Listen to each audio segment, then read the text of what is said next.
कमल शोजू साहबा, ऐसा क्या वाकया हो गया कि एक इलेक्शन कमीशन है, आईनी इदारा है, उसकी जिम्मेदारी है, उसने 37 कोई एतराज़ात जमा कराए थे, बजाय इसके कि वो एतराज़ात दूर किए जाते एक वफाकी वजीर जिम्मेदार शख्स हैं, उन्होंने पैसे का इल्ज़ाम भी लगा दिया, उन्होंने उसको आग लगाने का इल्ज़ाम भी लगा दिया। और उसके बाद जो तुर्रा ये है कि जो प्रेस कॉन्फ्रेंस हुई है शाम को, उसमें उन्होंने कहा कि हेडक्वार्टर बन गया है इलेक्शन कमीशन अपोजिशन का, और जो चीफ इलेक्शन कमिश्नर हैं वो सियासत कर रहे हैं।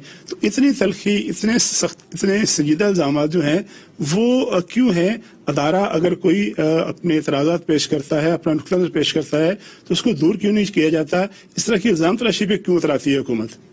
जी जी, बिस्मिल्लाहिर्रहमानिर्रहीम। Thank you very much Tariq साहब। देखिए, आपने बिल्कुल ठीक कहा है, इलेक्शन कमीशन ऑफ पाकिस्तान जो है वो एक आईनी इदारा है जिसकी जिम्मेदारी है कि पाकिस्तान में जो इलेक्शंस की ट्रांसपेरेंसी है उसको इंश्योर करे।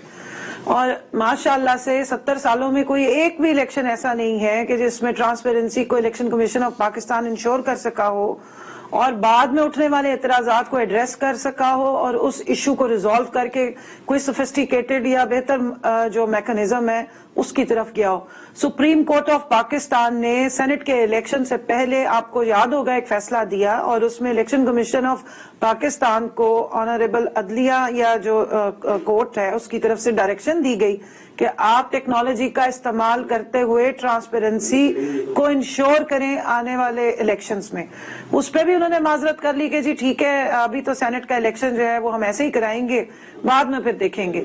3 मार्च 2021 को सेनेट का इलेक्शन हो चुका है। अब आप देख लें कितने महीने गुजर गए और अब तो ट्रे में तैयार करके टेक्नोलॉजी उनको पेश की जा रही हो, कह रहे नहीं।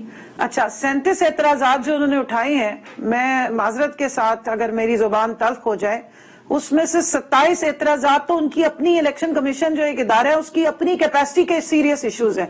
27 एतराजात उनके अपने जो मॉडस ऑपरेंडाई है या इलेक्शन जिस तरह वो कंडक्ट करते हैं और उसमें जिस किस्म की डिस्क्रिपेंसीज निकलती हैं वो उसी से रिलेटेड अपने आप से ही सवाल पेश कर रहे हैं। उन सवालात का ईवीएम या ईवीएम की टेक्नोलॉजी से ताल्लुक नहीं है।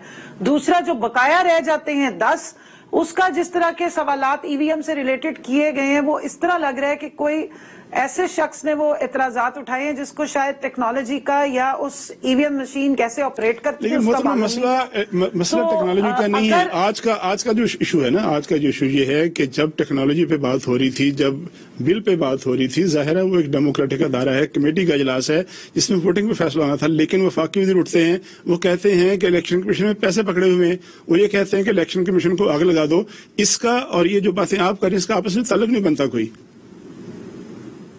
बिल्कुल बनता है जी तारिक साहब, मुझे जरा आपने बात करने दी। मैं आपको बैकग्राउंड बता रही हूँ। आप मैंने 10 मिनट ताज हैदर साहब की बात सुनने की कोशिश की, आवाज मुझे नहीं आ रही थी, लेकिन अब आप प्लीज मुझे जरा टाइम जी बात करिए। देखिए, इलेक्शन कमीशन का रवैया ये होना चाहिए कि उनको प्रोएक्टिवली आना चाहिए और उनको जो मसाइल हैं उसका हल दिखाना चाहिए। और जितनी शॉर्टकमिंग्स होती हैं हर इलेक्शन के बाद, जो इल्जाम तराशी होती है, और तमाम स्टेक होल्डर्स, तमाम पार्टीज जो है वो इतराज उठा देती हैं कि जी इलेक्शन की शफाफियत पे क्वेश्चन मार्क है। इलेक्शन की शफाफियत पे अगर कोई भी पार्टी उठ के क्वेश्चन मार्क लगाती है तो उसका जवाब हुकूमत को नहीं, इलेक्शन कमीशन ऑफ पाकिस्तान को देने की जरूरत होती है। उसका जवाब इलेक्शन कमीशन ऑफ पाकिस्तान को उसकी पूरी जिम्मेदारी लेनी चाहिए और उसका मसले का हल निकालना चाहिए। अगर मरियम साहिबा लंबी लंबी प्रेस कॉन्फ्रेंसेस करती हैं और मोहतरम बिलावल साहब सिलेक्टेड या इलेक्टेड के ड्रामे और नारे लगाते हैं तो इलेक्शन कमीशन ऑफ पाकिस्तान को जिम्मेदारी लेते हुए रिजाइन करना चाहिए इलेक्शन कमिश्नर को। ये उनका फेलियर है। ये पार्टीज जाके इलेक्शन कमीशन ऑफ पाकिस्तान के बाहर प्रोटेस्ट करती हैं तो उनको अपना मैकेनिज्म बेहतर करने की जरूरत है, ना कि ये कि वो एक ऐसा रवैया लेकर आ जाएंगे मैं ना मानूं।